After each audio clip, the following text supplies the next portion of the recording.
piscine. Wow, excusez-moi. Les esprits des catacombes. Il y a un truc que je trouve vraiment super fascinant dans l'architecture même des catacombes, puisque on dirait pas, mais on est dans les catacombes. Et ce que vous voyez ici est dans Paris. Du coup, il y a un truc super cool dans l'architecture même des catacombes. Et cette architecture-là, elle me fait penser à une autre architecture du corps humain, qui est plutôt liée à notre système sanguin, et on en parle juste maintenant. Et donc, il s'agit des chatières, ces passages super étroits qu'on peut trouver entre deux galeries dans les catacombes. Ça a bien rendu la caméra, t'as vu ou pas? T'es absorbé par mon jeu d'acteur. Ah ouais, c'était impressionnant. Est-ce que tu penses que Jamie fait ça? Bah non. Du coup, ce qui est sympa avec ces chatières, c'est le fait qu'elles n'étaient pas là de base dans les catacombes, dans le sens où ce sont des explorateurs, exploratrices, qui sont venus les recreuser. Donc pour reformer un passage entre deux compartiments qui n'étaient pas communicants avant. Pourquoi on parle de ça? Je vous l'explique du coup juste derrière. Super. Ça va? On t'entend même pas. Yes. Alors, on voit les eaux derrière. Si, c'est sympa, sympa. Donc, je me pose 2 secondes pour en parler beaucoup mieux. Notre corps est tellement complexe qu'il a besoin d'être fait de différents systèmes. Des systèmes comme le système sanguin, qui fait que le sang ne se balade pas partout dans le corps.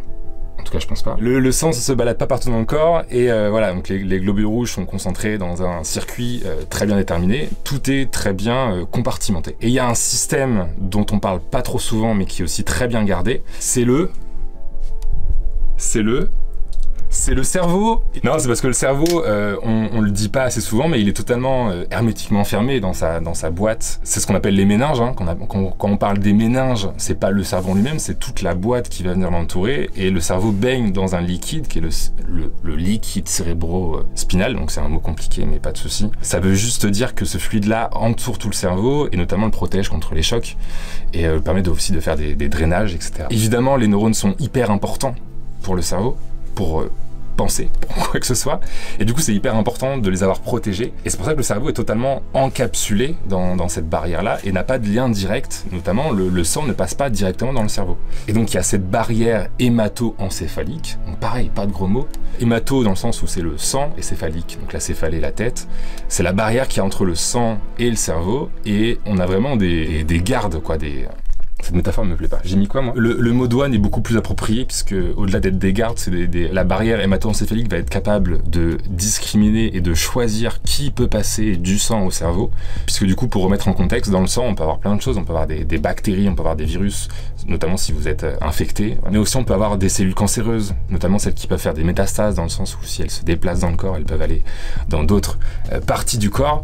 Du coup, c'est vachement intéressant que ces choses-là n'aillent pas directement dans le cerveau. Donc il faut vraiment protéger, puisque vos neurones sont ultra précieux. Quand on dit qu'ils sont ultra précieux, c'est pas qu'ils sont plus précieux que les autres cellules de votre corps, mais c'est juste qu'on a un pool de neurones qui est là depuis la naissance. Ces cellules-là ne sont pas renouvelées et vivent aussi longtemps que vous. Si vous avez 25 ans comme nous deux, vos neurones ont 25 ans. Si un neurone est perdu, il va pas se régénérer. Refaire le réseau est trop compliqué. Bref, il faut protéger ce compartiment qu'est le cerveau, d'où ce besoin d'avoir une barrière hémato-encéphalique. Avant qu'on aille expliquer la barrière hémato-encéphalique dans la chatière, on va y retourner. Pour expliquer comment fonctionne cette barrière hémato-encéphalique, d'habitude, elle est totalement fermée, dans le sens où ce qui est dans le sang, du coup, reste dans le sang. Il y a juste des molécules qui peuvent passer. Certaines, on parle de semi-perméabilité. La métaphore ici dans les catacombes, c'est comme le fait que, par exemple, l'oxygène puisse passer dans des interstices entre deux galeries comme juste derrière nous, mais pas des humains comme nous. Voilà, donc quelque part on a un peu la métaphore des globules rouges qui sont bloqués entre ici le sang et peut-être derrière le cerveau. Mais du coup l'oxygène peut passer parce que c'est une molécule qui est beaucoup plus petite qu'un humain. Et du coup on va expliquer maintenant qu'est-ce qui se passe au niveau de la chatière. Yes, stylé hein?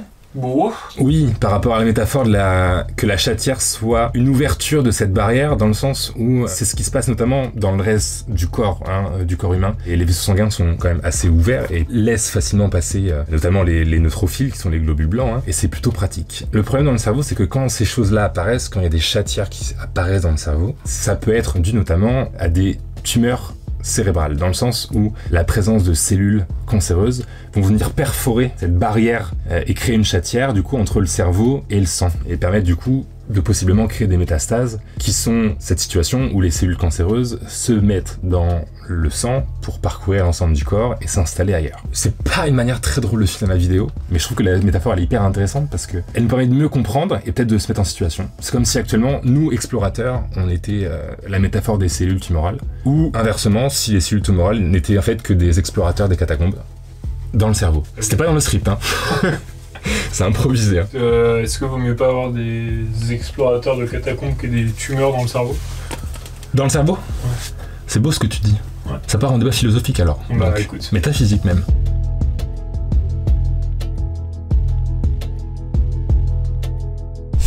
Du coup, oui, on est évidemment dans un ossuaire, hein, avant tout. Hein. Au-delà d'être dans les catacombes, voilà. Je pense que vous avez capté, mais maintenant vous avez la vérité. Donc des gens s'amusent à faire des jolies sculptures comme celle-ci. C'est vraiment... Bon, c'est de l'art, il faut aimer. C'est de bon goût. Voilà.